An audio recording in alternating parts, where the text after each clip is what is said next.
New York City, where you pay a fortune for 4 walls and a kitchen the size of a closet. The fridge fights the stove for space, and the windowsill doubles as a cutting board. But none of that stops us from cooking. I'm Peter, and this is Tiny Kitchens NYC. My buddy John and I have lived in this city for years, and if there's one thing we love as much as New York, it's food. Each episode, we squeeze into a real New Yorker's kitchen to find out how people pull off incredible meals in impossibly small spaces.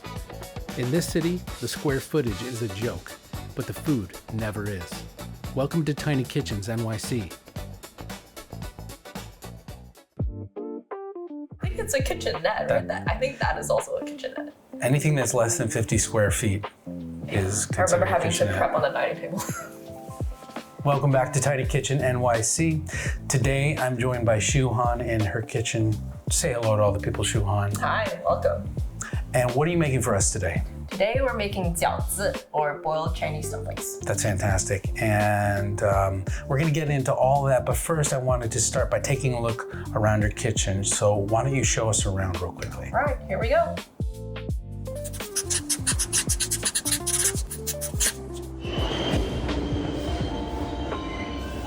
All right, let's start on this side of my kitchen where I do all of my prep. Well, wash and then prep.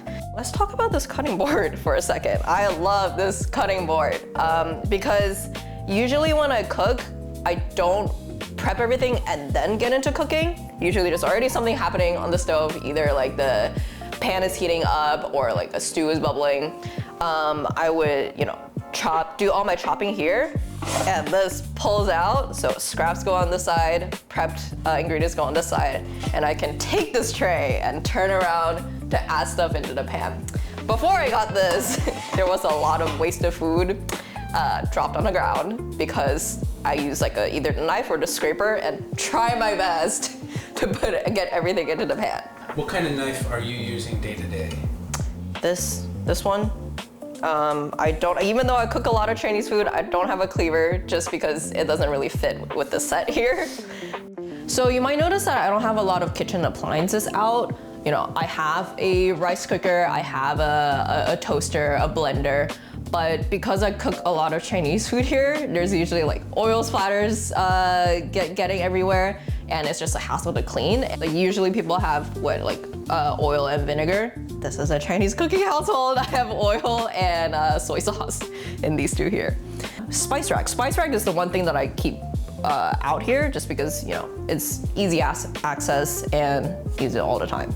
You will see that these 4 are my 4 most used Chinese spices, or I guess these 2 are not Chinese, they're salt and pepper. But this 3rd one is white pepper, grounded white pepper.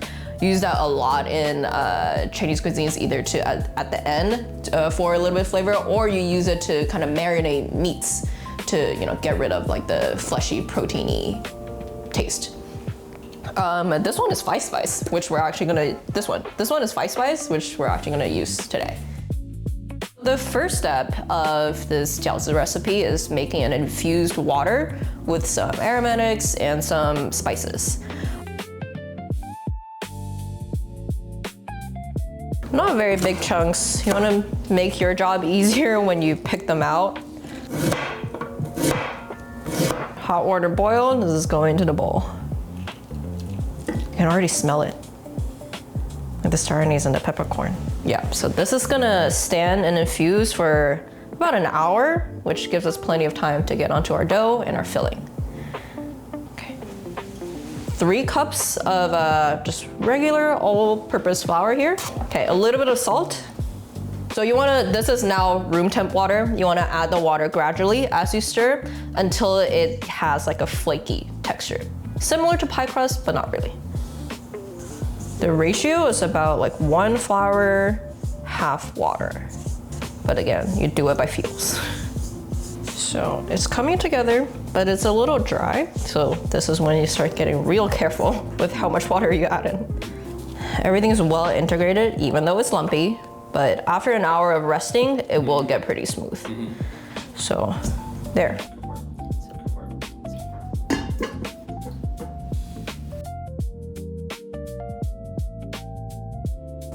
And who did you learn this recipe from? my mom and, well, my mom's side of the family, I feel like making dumplings is more of a northern Chinese thing than south or like anywhere else. And this is like typically for Chinese New Year, that, you know, our relatives, family will just come together and celebrate. Nowadays, we like make the dumplings together while watching the Spring Festival Gala. That is like the evening activity now, as we ring in the new year. Yes. Like don't skimp on the chives. No. Healthy amount. Healthy amount. Well, okay, I can talk about the ratio in a little bit once we combine everything. Mm-hmm. The key is to like, for your ground protein to like be half or more of the total filling. Especially like adding vegetables, they introduce a lot of moisture, which will end up making your filling not clump well. Like it'll just fall apart inside of the dumpling. Just enter this here. Ooh. And turn the heat lower. I like to use chopsticks because like in the process of you stirring the egg around, it actually like already breaks it up into smaller pieces easier, so you don't have to like break it up later. You want to add the water gradually to let the pork absorb. Like a little bit. Chopsticks. So don't add any more until you see like the pork has fully absorbed the previous bit of water. See how the pork is like getting a lot stickier and like, how do I explain this? Like stringier almost? It looks very different than when we started.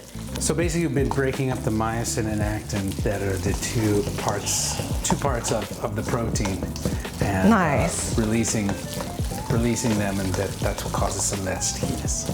Nice, there's science behind it. Science. When we chopped before, dump that in. Dump this in. Yep.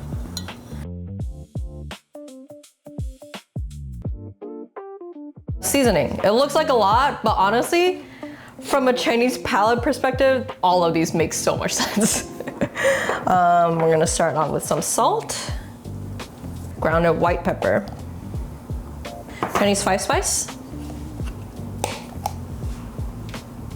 Oh God, the white pepper is like going into my nose.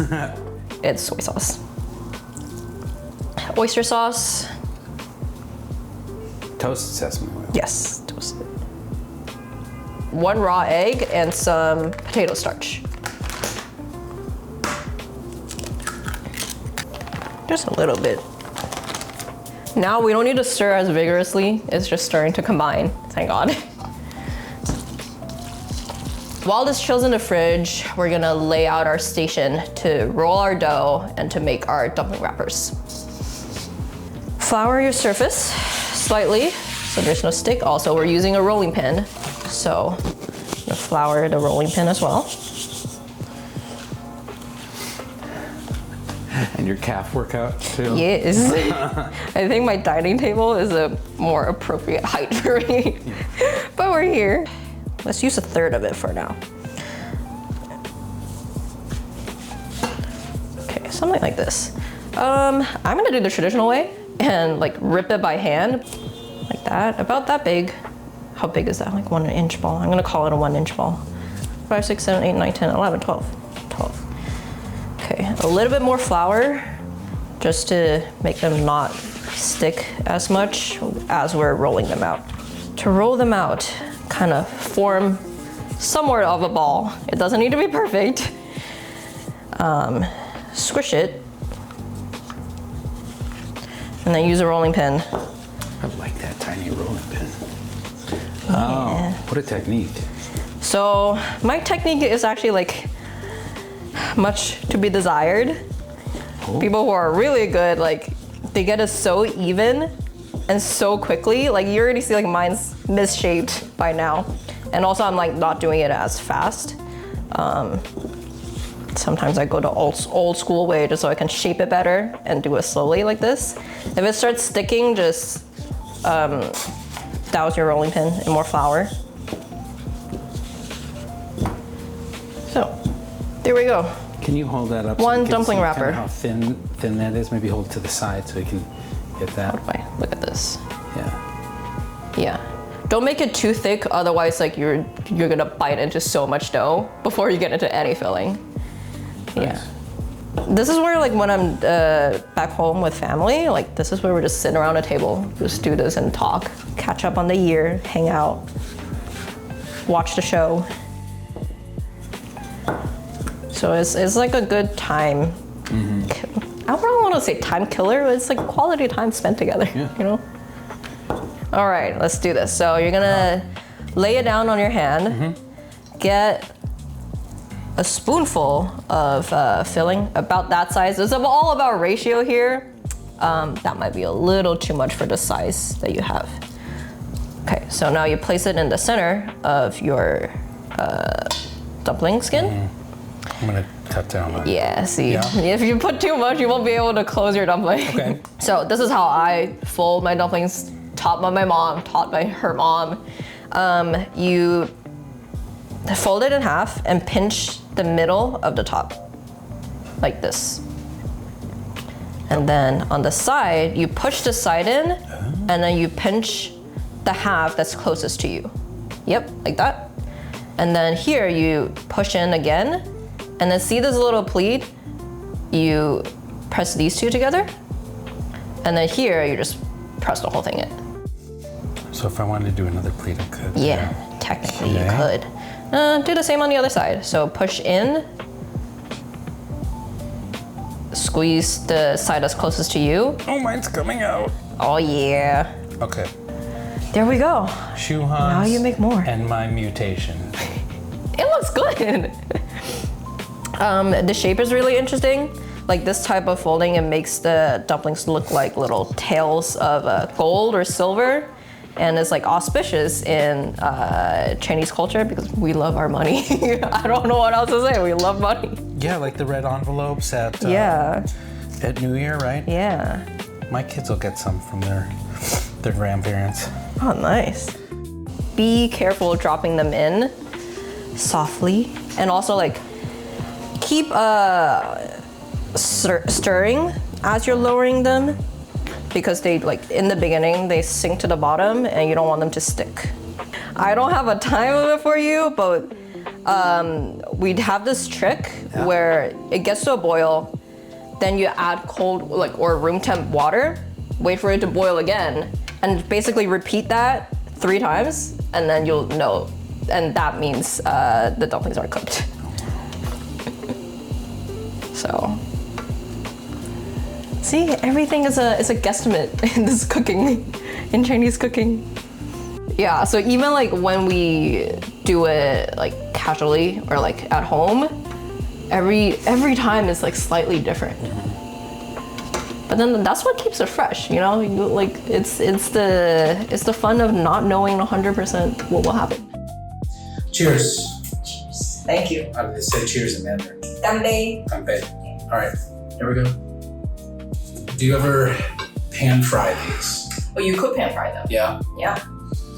I like my dumplings boiled. Mm-hmm. You know, boiled over pan fried kind of person. Okay. All right, look at that beautiful red sauce there. Mm. Oh my God. I kind of taste everything. Oh, the mushrooms really like in there. There are so many flavors that don't hit you all at once, though, that they just kind of keep coming and keep mingling in there. I really am having a hard time figuring out what I'm tasting because it just keeps developing as I'm chewing. Mm-hmm. And the wrapper's so nice. And the chili oil's kicking in. So let's back up. You're born in China. I was born in Beijing. My mom's side is from northern China in Dongbai. And my dad's side is from the south in Jiangxi. My dad is like Hakka of ethnicity. So they met in Beijing, and I'm this like middle child here. Yeah. And then what age did you move to the States? I moved here when I was 11. Wow. Yeah. So you still have a lot of memories from being back in China. Do you have like sensory memories? So you're eating something, you smell something, you taste something, and it takes you back to that time. Yes, for sure. I mean, it's kind of sad right now if I think about it. Like a lot of the taste, sensory memories is from my parents cooking. Mm-hmm. Like my dad is a great cook. Oh, cool. Yeah, and then there's like his dish that's like very fully Hakka. Like it's his hometown dish of like this. Southern Chinese. Yes, Southern, but like the spicy part of Southern China. Really? Yeah. It's like this fish stew with green chili peppers. It is so good. And I usually, back when I was in school, I used to go back to China every summer during summer break. And we used to visit his hometown. And the way he cooks is exactly like how they make it in his hometown. And it's kind of amazing because like now we're like halfway around the world, and that's like that distinct flavor is what like reminds me of where I come from. Could you describe a Chinese palate? Oh man. Well, the Chinese palate is like inherently varied because there's so much different cuisines and subcultures in China that like, yeah, I could get all the variety. I could get all the variety I need just sticking with the Chinese culture. I mean, there are core flavorings, soy sauce, garlic, ginger, scallion, like really savory like that.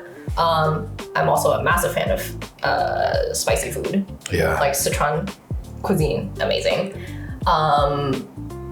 Yeah, so that I guess that would be my answer. Okay. I am quite conservative in terms of my flavoring. Really? In specifically when I'm cooking. Okay. Like I'm all for like going out, like eating at restaurants or like having friends cook for me, like trying new flavors like that. But when I cook, it's kind of like, I know what I like, so I just make what I like. Are you trying to stay more true to the recipe then, or the taste? I think so. Yeah, you're like, I don't need to make this anything new. So that's very Italian, I'll tell you, because they don't like to change their recipes, their traditions much at all from what I understand, which there's nothing wrong with that.